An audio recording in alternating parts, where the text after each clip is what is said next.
Welcome বন্ধুরা, সবাই ভালো আছেন নিশ্চয়ই। আজ আবারও একটি মাছের রেসিপি নিয়ে এসেছি। গ্রাম বাংলায় আজও এই রেসিপিটি সবার অন্তরে জায়গা করে নিয়েছে। মাছটা দেখেই বুঝতে পারছেন নিশ্চয়ই রেসিপিটি কী বানাতে চলেছি। বাজারে গেলাম আর দেখলাম শোল মাছ, তাই সঙ্গে সঙ্গে নিয়ে চলে এলাম। আমারও মনে হলো ওই রেসিপিটা আমাকে বানাতে হবে, তাই নিয়ে এসে নিজের হাতেই সুন্দর করে ক্লিন করে এটাকে পিস পিস করে নিয়েছি। দেখুন, এটা বঁটির সাহায্যে এইভাবে ওর উপরে আঁশগুলোকে তুলেছি। বারবার স্লিপ কেটে যাচ্ছিল মাছটা বাছার সময়, কারণ ছাই ছিল না, কিন্তু এর টেস্টটা এত সুন্দর লাগে আর ছাড়ার কোনো আমি তো পাত্রই নয়, তো আমি সঙ্গে সঙ্গে এইভাবে নিয়ে এসে বেছেও নিলাম। দেখুন, এইভাবে কেটে ওর মাছের ভেতর থেকে পিত্তিটা বের করে দিলাম আর পিস পিস করে কেটে নিলাম। পুরো মাছটা আমার কাটা হয়ে গেল। এখন আমি এটাকে জল দিয়ে ভালো করে ধুয়ে ক্লিন করে নিলাম আর লবণ হলুদ মাখিয়েও দিলাম। এই সব পুরো মাছটা আমি বানাচ্ছি না, কিছুটা মাছ লবণ হলুদ মাখিয়েই আমি একটা কন্টেনারে রেখে ডিপ ফ্রিজে রেখে দেব। আর কিছুটা নেব। আমি আমসোল বানানোর জন্য কয়েকটা চাকা নিয়েছি। দেখুন, 5 পিস চাকা নিয়েছি। আরও আমসোল বানানোর জন্য যে যে উপকরণগুলি লাগছে সেগুলো দেখে নিন। সর্ষে, পোস্ত, সর্ষের তেল, হলুদ, লবণ, আর ফোড়নের জন্য লাগছে জিরে, লঙ্কা আর সর্ষে পোস্ত। এটা আমি একসাথে গ্রাইন্ডারে পেস্ট করে নিয়েছি। এখন আরও লাগছে আমার আমচুর। এটাকে গ্রাম বাংলায় আমসুটাও বলে থাকে। এটাকে আমি জলে ভিজিয়ে রেখেছি।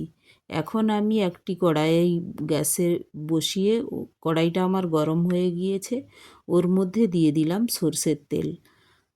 এখন ওটাকে নাড়িয়ে আমি পুরো কড়াই ছড়িয়ে দিলাম সর্ষের তেলটা, যাতে না মাছগুলো চিপকে যায়। আর কড়াটা ভালো করে গরম হতে দিতে হবে, না হলে মাছগুলো ওই কড়াই চিটে আর ঠিক ঠিক উঠবে না, ভেঙে যাবে মাছের পিসগুলো। তাই এইভাবে তেলটাকে ছড়িয়ে দিয়ে আমার পুরো মাছটা কড়াইয়ে দিয়ে দিলাম। এগুলো আমি 10 মিনিটের মতো লাগবে মাছগুলো ভাজতে। এক পাশটা ভালোভাবে ভাজা হয়ে গিয়েছে। এখন আমি উল্টিয়ে দিলাম পুরো মাছটা। এক এক করে পুরো মাছটা ভেজে তুলে নেব। আমিও আজ গরম ভাতের সঙ্গে এই আমসোল বানিয়ে একটু আলু মাখা করেছি, তাতেই পুরো ভাতটা আমার খাওয়া হয়ে গিয়েছে। সামান্য একটু উপকরণ, তাতেই এত সুন্দর খাওয়ার এটি, খুব ভালো লাগে খেতে। দেখুন, মাছগুলো আমার ভাজা হয়ে গিয়েছে। আমি এক এক করে তুলে নিলাম। এই মাছটা তুলে নিয়ে রেখে ওই কড়ার মধ্যেই বাকি তেলের মধ্যে আমি বানিয়ে নেব।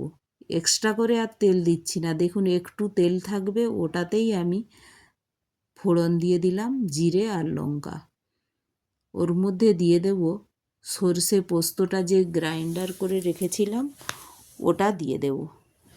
আর সর্ষে পোস্ত দেয়া হয়েছে, তাই এটা বেশি নাড়ব না। এর মধ্যে দিয়ে দেব স্বাদ মতো লবণ, পরিমাণ মতো হলুদ, আর যতটা চাই সেই অনুযায়ী ঝাল।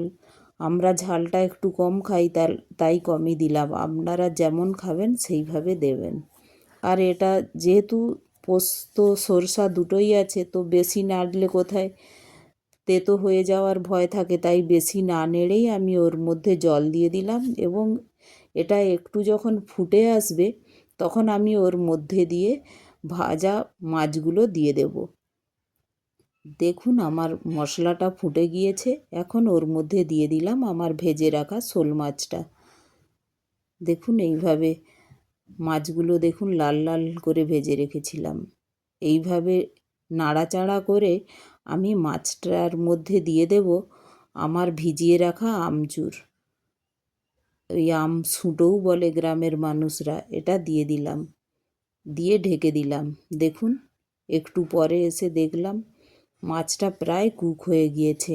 আমি এটা নেড়ে দেখাচ্ছি। দেখুন, এই যে তেল সাইডে সাইডে ভেসে উঠেছে।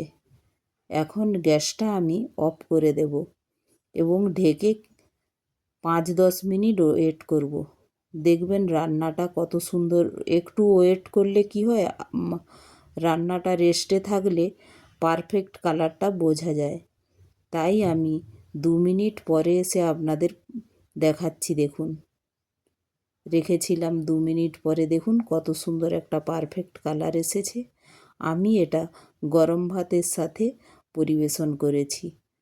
এটা গরম ভাতের সাথেই ভালো লাগে, কারণ যেহেতু টক আছে। তো রেসিপিটি যদি ভালো লাগে একটা লাইক, শেয়ার ও সাবস্ক্রাইবও করে দেবেন। Thank you.